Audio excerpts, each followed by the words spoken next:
Ja, hør igen. Jeg synes, jeg vil vise jer noget. Vi starter her med at kigge ud over terrasse og have. I har jo set mit udhus sådan det der før. Men det jeg ville frem til, det var, at jeg vil vise jer, hvordan jeg bor. Og hvor vi eventuelt, hvis der kunne være interesse, kunne måske holde en lille fest med noget chili selvfølgelig. Så jeg synes, vi skal gå en runde, og så går vi ind i stuen. Ikke? Og vader vi rundt og kigger lidt. Det er sådan, her bor jeg alene med mig selv. Bortset fra hende der, hun er også god mod børn og dyr og alt det der. Det er min hund. Han er ude. Men det er sådan nogenlunde kom frem til min datter. Det er sgu et gammelt billede, men godt, hun bliver 19 næste gang. Så det er et par dage siden. Udkig ud til det der køkken. Og dem her, de er selvfølgelig ægte. Alle 4. Jeg går og klipper dem, men jeg gør så hele tiden. Der, den er god. Den er rigtig god. Nå, nu går vi herud. Det er entréen. Der, og så skal vi ovenpå lige om lidt. Det der, det er døren ned til kælderen. Det dernede, der bliver rodet med chili. Så der skal vi i hvert fald ikke ned nu. Køkkenet og en popcornsmaskine, og vi skal jo ikke glemme det helt. Vel? Selvom lige det er der. Og der er de der, jeg går og passer og plejer. Ja, og det er bare sådan, ja, og så ud til haven igen. Og sådan, og sådan, og sådan, og sådan, og sådan, og sådan, og så der hænger Kim Larsen billetter og Volbeat billetter og alt hvad jeg skal nå her inden de næste måneder. Og her, ja. Men jeg synes vi skal gå ovenpå og kigge. Det er straks mere interessant.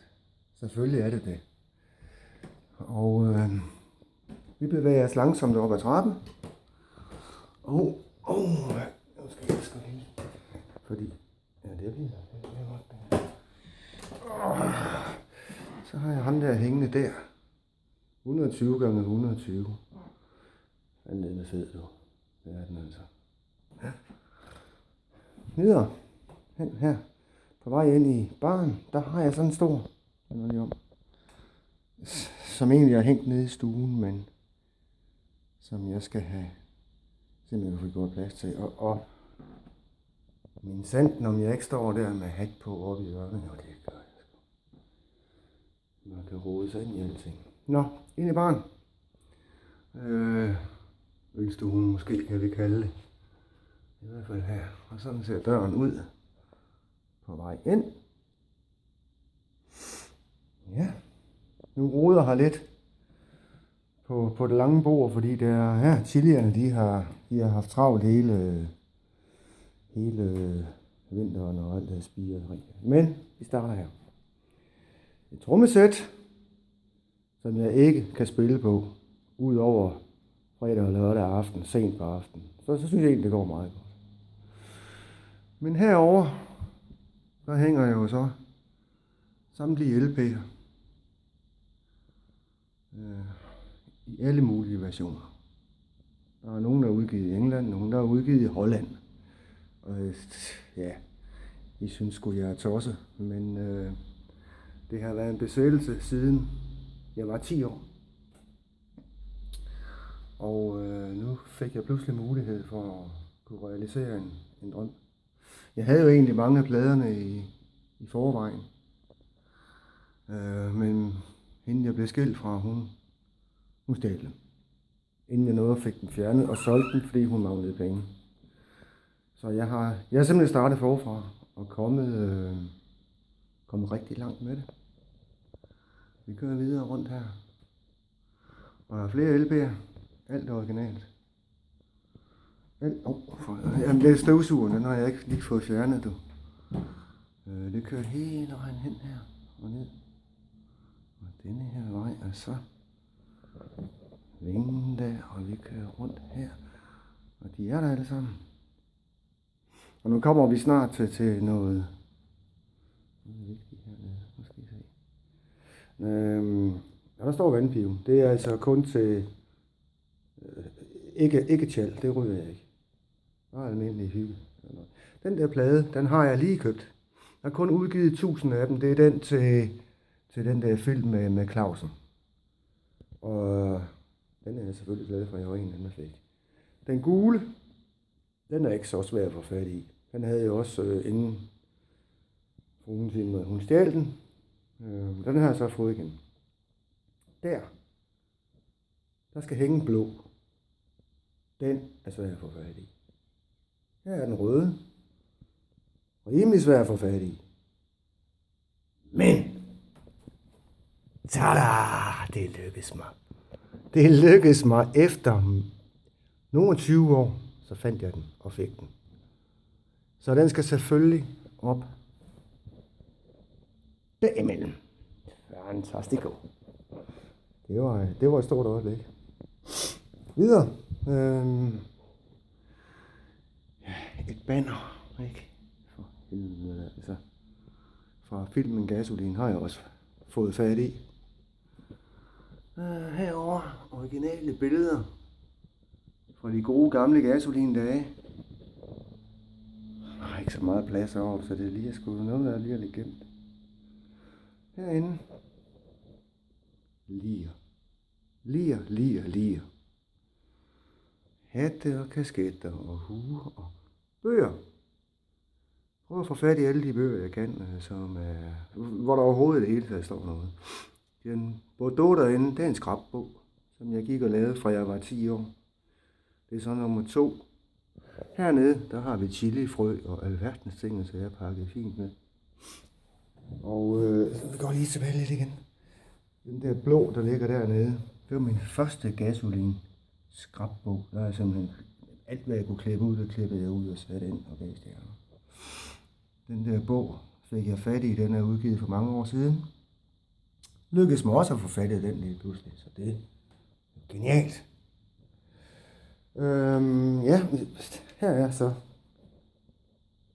min skjorte. Ja, den kunne ikke være anderledes. Bare bordet, kan man sige. Det er sgu et langt bord. Der står stadigvæk lidt rester fra chili, halløj, og lamperne der, som har givet den lys. Så, og den her hat her, der hænger her, den her lampe her, den er sgu fin. Den er rigtig fin, den er lidt sjov. Det er sådan rigtig, ja, der er 2 ting. Hygge, den passer lige ind hertil. Jeg vil se oppe i loftet, der hænger lige en trøje, og hen over vinduet. Det er sgu Kim Larsen, nå. Og en hat. Og flere billeder derved. Ja. Flere LP'er. Jeg tror, jeg skal lidt tilbage for her så. Og den her havde jeg hængende på mit værelse i gamle dage, da jeg boede hjemme. Og støvsugeren, fandme igen du. Den skulle jeg nok have haft flyttet. Og her, den fik jeg en ondt gylden også fat i. Den var heller ikke nem. Sådan det. Det lykkedes. Her, så ned. Der har jeg altså, det her, det er jo trøjer, som jeg også har tilegnet mig. Selvfølgelig på lovlig vis, men som jeg på en eller anden måde skal have fundet en plads til. Ja, det er jo så uniformen, når vi render til Larsen-koncert, du. Mindre kan ikke gøre det. Så første række med det der på, så er der fest.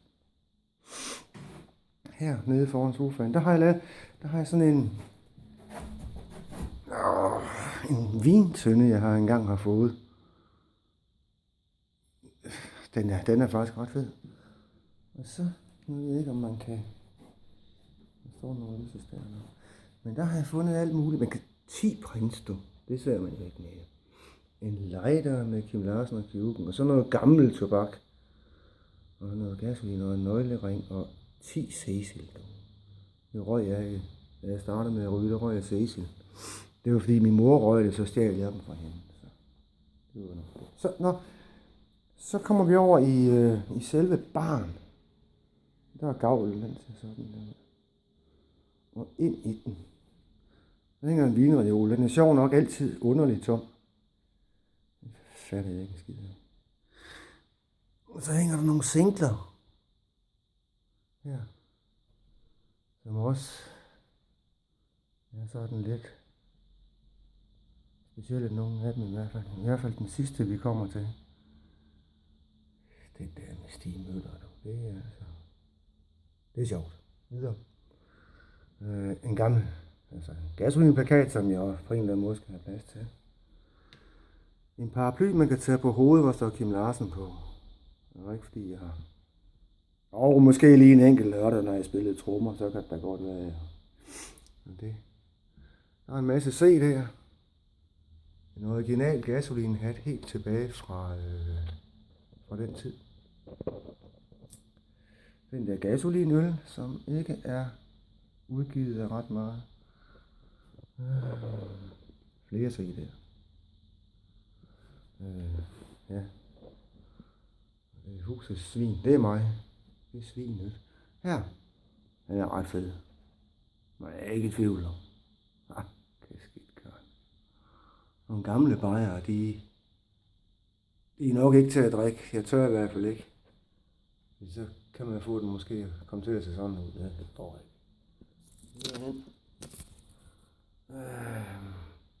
Et skilt, en lampe. Og en masse sådan nogle emblemer, eller hvad der er, og en billet og noget. Slips, en hat. Ja, musik skal høres. CD. Dog har jeg fået fat i nogle gamle kassettebånd. Og så. Og udgivet med frimærker. Meget specielt. Den der. Tegnet i hånden af en god venindes datter, som jeg kender, hun bor over i Sverige. Tegnet i hånden på ønske efter mig. Det er simpelthen fantastisk. Meget sjældent. Jeg var nødt til at købe et kassettebånd til 200 kroner, bare for at få klistermærket, selvom jeg havde kassettebånd. Fuck det. Det ved I sgu være. Her. Original pressefoto. Ja. Og nu.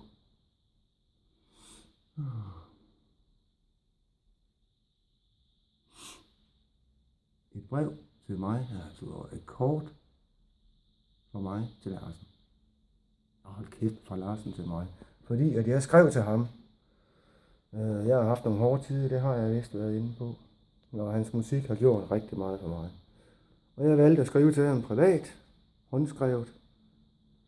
Snirlig skrift. Og så fandme ikke, om han tog sig tid til at svare. Det synes jeg simpelthen, det blev jeg meget rørt over. Så er vi ude på, den går lidt tilbage her, ude på forsiden der. Det er så der, at man sidder og hygger sig. Og videre ind her. Og så et dameben. Nu skal I forestille jer om aftenen, så er der lys på det der dameben i alle mulige farver. Og herinde under baren der er også lys i alle mulige farver. Ikke? Den der fanden, den lyser også i alle mulige farver. Så det er faktisk et rigtig hyggeligt rum. Så jeg synes faktisk, at hvis det kunne have interesse, så var det måske et sted, hvor man kunne vidt op i loftet igen, der hænger den der. Og en trøje mere derhenne bag. Der skal så mere op i loftet, fordi jeg har meget, som jeg ikke rigtig har plads til nu. Jamen, så kunne det måske være et godt sted at holde en lille fest. Men det synes jeg, vi skal. Det kan vi jo altid vende tilbage til. Men